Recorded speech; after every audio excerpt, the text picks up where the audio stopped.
इस लेक्चर में हम बाइनरी ऑपरेशंस और प्रॉपर्टीज़ ऑफ रियल नंबर्स को डिस्कस करेंगे, लेकिन यहाँ पे हम प्रॉपर्टीज़ डिस्कस करेंगे एडिशन लॉ की। तो देखते हैं सबसे पहले बाइनरी ऑपरेशन क्या होता है। A binary operation in a set A, किसी कोई भी set A is a rule usually denoted by static, इसको हम स्टैटिक से डिनोट करते हैं, that assigns to any pair of elements of A, जो कि ए के किसी भी पेयर ऑफ एलिमेंट्स पे अप्लाई किया जाता है, taken in a definite order another element of A. इसका मतलब क्या हुआ कि हमारे पास एक सेट ए है जिसके हम कोई दो एलिमेंट्स ले लेते हैं, एक पेयर ले लेते हैं, पेयर मतलब दो एलिमेंट्स ले लेते हैं हम, और उन पे हम ये स्टेरिक अप्लाई कर देते हैं। जैसे अगर हमारे पास ए और बी बिलोंग करता है, ए बी बिलोंग कर रहा है small A B set A से, और अगर हम इस पे स्टेरिक लगाते हैं तो ए स्टेरिक बी हम लिखते हैं बी स्टेरिक ए। तो ये हमने एक ऑपरेशन अप्लाई कर दिया इस पे, तो इसको हम कहते हैं बाइनरी ऑपरेशन। यानी सेट ए के किसी दो एलिमेंट पे जो ऑपरेशन अप्लाई किया जाता है इस फॉर्म में, स्टेरिक की फॉर्म में, उसको हम कहते हैं बाइनरी ऑपरेशन। अब इसकी मज़ीद एग्जांपल्स जो हैं और इसकी प्रॉपर्टीज़ जो हैं वो एडिशन लॉ की पहले हम देखेंगे, बाद में हम मल्टीप्लिकेशन लॉ की देखेंगे। तो पहले हम properties of real numbers in addition law हम डिस्कस करते हैं। और इसके एडिशन लॉ की प्रॉपर्टीज़ में सबसे पहले प्रॉपर्टी जो आती है वो है क्लियर लॉ ऑफ एडिशन।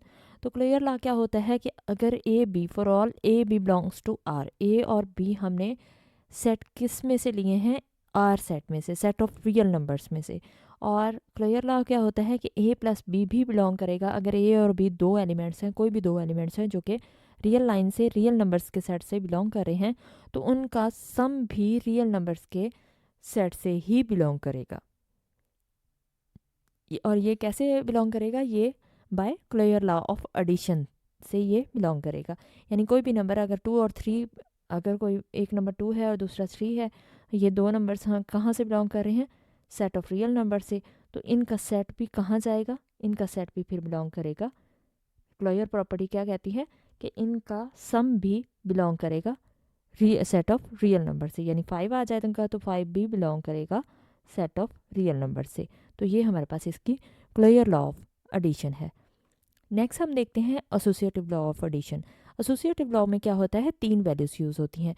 जैसे for all A B C belongs to R, R क्या है, सेट ऑफ रियल नंबर है।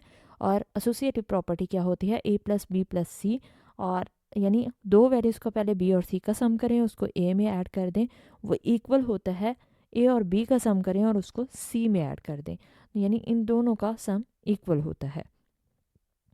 तो यहाँ पे देखें कि यहाँ पे फ़र्क है दोनों में, कि पहले हम बी और सी को ऐड करने के बाद फिर ए में ऐड कर रहे हैं, और यहाँ पे पहले हम ए और बी को ऐड कर रहे हैं और फिर उसे सी में ऐड कर रहे हैं। और ये क्या है, दोनों का सम इक्वल होता है, यानी 3 वैल्यूज़ का सम इक्वल होता है by associative law of addition. ये हमारे पास एसोसिएटिव लॉ है।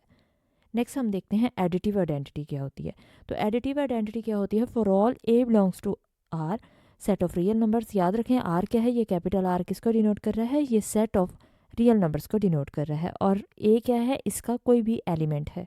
जैसे ए हमने एलिमेंट लिया सेट आर में से, सेट ऑफ रियल नंबर में से, there exist 0 belongs to R, 0 क्या है, वो भी बिलोंग कर रहा है आर को। सच दैट अगर ए प्लस 0 करें और 0 प्लस ए करें, आंसर क्या मिलेगा, हमें आंसर ए ही मिलेगा।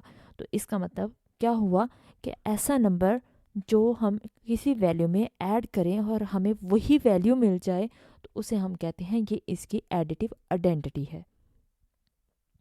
और ऐसा कब पॉसिबल होता है, ऐसा तभी पॉसिबल होता है जब वो 0 होगी, क्योंकि 0 किसी भी नंबर में ऐड होने के बाद कोई भी चेंज नहीं देता, नंबर वही आ जाता है। अगर हम एग्जांपल यहाँ पे 5 ले लेते हैं, कोई भी नंबर 5 बिलोंग कर रहा है आर से, यस बिलोंग करता है आर से, और अगर हम इसमें 5 में 0 ऐड करें, तो अगर 0 प्लस 5 करें तो दोनों फॉर्म में देखें क्या आएगा आंसर, आंसर 5 ही आएगा, इधर भी और इधर भी। 5 प्लस 0 करें या 0 प्लस 5 करें, आंसर 5 ही मिलेगा। तो ऐसा नंबर जो ऐड होने के बाद वही वैल्यू दे, यानी 5 में ऐड हुआ लेकिन आंसर 5 ही आया, 0 को ऐड किया 5 में तो आंसर 5 ही मिला, तो जो नंबर ऐड करने से वही नंबर मिले हमें, उसे हम एडिटिव आइडेंटिटी कहते हैं, और 0 ही हमारे पास एडिटिव आइडेंटिटी होती है। नेक्स्ट हम देखते हैं एडिटिव इन्वर्स। एडिटिव इन्वर्स क्या होता है? For all A belongs to R, A belong कर रहा है सेट ऑफ रियल नंबर से, there exist minus A belongs to R, कि कोई नंबर माइनस ए है, यानी कॉन्जुगेट में आ रहा है माइनस ए बिलोंग कर रहा है आर से, such that bye additive inverse. Additive inverse क्या कहता है कि ए प्लस इंटू माइनस ए, दोनों को अगर हम ऐड करते हैं, माइनस ए प्लस ए इक्वल किसके आता है? ज़ीरो के। तो दोनों को ऐड करें, ऐसा नंबर के दोनों को ऐड करने से हमारे पास आंसर क्या मिले? ज़ीरो मिल जाए।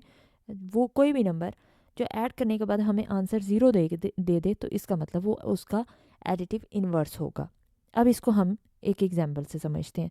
जैसे अभी हमने नंबर लिया था 5, और 5 का अगर हमसे कोई भी पूछे कि 5 का एडिटिव इन्वर्स क्या होगा, तो 5 में ऐसा नंबर ऐड करें कि हमें आंसर ज़ीरो मिल जाए।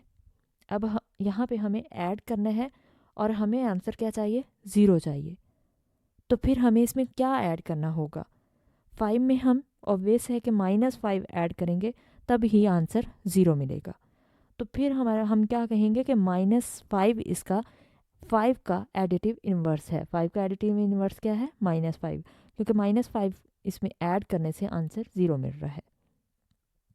इसी तरह से अगर -5 की बात करें तो -5 का एडिटिव इन्वर्स क्या होगा? हमारे पास अब नंबर आ रहा है -5। -5 में क्या प्लस करें कि आंसर ज़ीरो मिल जाए?